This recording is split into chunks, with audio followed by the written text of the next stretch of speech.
আজ বাংলাদেশে আমরা যেসব সামাজিক সংগঠন দেখছি তাদের সবার জন্মই বেশি দিন আগের নয়। সবচেয়ে বেশি হলে বড়জোর ৮০ থেকে ১০০ বছর।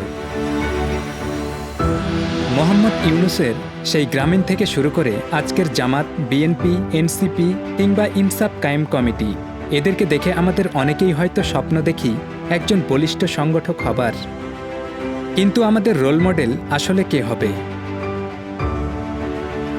আজ আমরা জানব এক যুবকের গল্প, যিনি মাত্র ২৫ বছর বয়সেই দাঁড়িয়েছিলেন অন্যায়ের বিরুদ্ধে, শান্তির পক্ষে।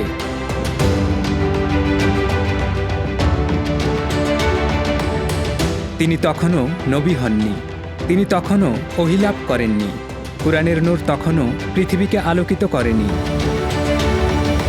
তবুও মানুষ তাকে চিনত আল আমিন, বিশ্বস্ত নামে।